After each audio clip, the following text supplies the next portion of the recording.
மலைகளின் இளவரசி என்றழைக்கப்படும் உதகைக்கு சுற்றுலா பயணிகளின் எண்ணிக்கை சமீப காலமாக குறைந்து வருவது அதனை சார்ந்த பலரையும் கவலை கொள்ளச் செய்துள்ளது. இதுகுறித்த செய்தி தொகுப்பை தற்பொழுது பார்க்கலாம்.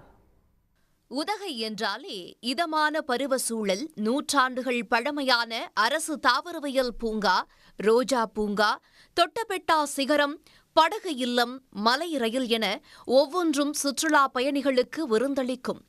எங்கு பார்த்தாலும் பச்சை பசேல் என ரம்மியமாக காட்சி தரும் தேயிலை தோட்டங்கள் கூடுதல் கவர்ச்சி. இவ்வாறு பல சிறப்புகளை கொண்ட உதகைக்கு சுற்றுலா பயணிகள் வருகை சமீப காலமாக குறைந்திருப்பது அங்குள்ள பலரையும் கவலையில் ஆழ்த்தியுள்ளது.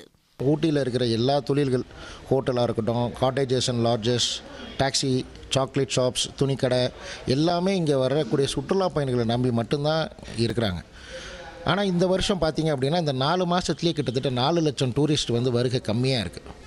இதனால் எல்லாரோட வாழ்வாதாரமும் ரொம்ப நெருக்கடிக்கு உள்ளாக்கப்பட்டிருக்கிறாங்க. யூஸ்வலாக பார்த்திங்கன்னா வெள்ளி, சனி, ஞாயிறு இந்த 3 நாளில் மட்டுமே க்ரௌடு கிட்டத்தட்ட எங்களுக்கு நாங்கள் போடுற முதலுக்கான லாபத்தையாச்சும் எடுப்போம். இப்போ பார்த்திங்கன்னா கிட்டத்தட்ட ஒரு 5 மாதம் ஆயிடுச்சு. இந்த மே மாதத்துலேருந்தே எங்களுக்கு எந்த ஒரு பிஸ்னஸுமே கிடையாது, எதுவுமே கிடையாது. இப்போ பார்த்திங்கன்னா இங்கே இருக்கிற லைனில் ஒரு நாளும் நாங்கள் முதல்லலாம் கடையை சாத்தவே மாட்டோம். இப்போ எங்களுக்கான சலுகைகள் கிடச்சும் எங்களால் இங்கே நின்று வியாபாரம் செய்ய முடியல. ஏன்னா டூரிஸ்டோட வரவு ரொம்ப குறைவாக இருக்குது. தாவரவியல் பூங்கா உள்ளிட்ட முக்கிய சுற்றுலா தலங்களில் நுழைவு கட்டணம் 100% உயர்வு, இ-பாஸ் நடைமுறை, வயநாடு நிலச்சரிவு போல உதகையிலும் ஏற்படலாம் என்ற வதந்தி, போதிய பார்க்கிங் வசதி இன்மை போன்றவையும் சுற்றுலா பயணிகளின் வருகை குறைவுக்கு காரணங்களாக அங்குள்ளவர்கள் தெரிவிக்கின்றனர். இப்போ அன்னைக்கு இருக்கிற ஒர்க்கர்ஸ் இப்போ இல்லை. பொட்டானிக்கல் கார்டனில் அது மெயின்டெனன்ஸ் கம்மியாயிட்டே வருது. அது கொஞ்சம் திருத்தணும். அதே மாதிரி ஆர்டிஃபிஷியல் கார்டன், கர்நாடக கார்டன் அவன் நிறைய உழைக்கிறான். அது நிறைய உழைக்கிறனால அந்த கார்டன் பெருகிட்டே வருது. 4 அடையில் அதுதான் வளர்ந்துட்டே வருது. தவிர இது வரவெல்லாம் பொட்டானிக்கல் கார்டனுக்கு எதுக்கு 100 ரூபா? லேண்ட் மாத்திரம் தான் இருக்குது, ட்ரீஸ் இல்லை, ஒன்றும் இல்லை அப்படின்றாரு. 30 வருஷமாக வியாபாரம் பண்ணிருக்காங்கன்னா எல்லா வருஷமும் ஆகஸ்ட், செப்டம்பர், அக்டோபரில் நமக்கு நல்ல பிஸ்னஸ் இருக்குண்ணா. இந்த வருஷம் ஏப்ரல் லாஸ்ட்லேருந்தே எங்களுக்கு ஒன்றுமே இல்லைண்ணா. டூரிஸ்ட்டே இல்லை. கிரௌண்டில் பார்த்தீங்கன்னா பாருங்கள் காலியாக இருக்குது. ஒரே ஒரு பஸ்ஸு, அது இன்றைக்கி தான் வந்திருக்குண்ணா.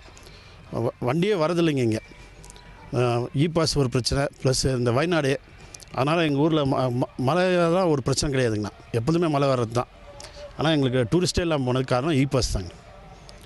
ஊட்டினால மக்கள் பயப்பட ஆரம்பிச்சிட்டாங்கண்ணா.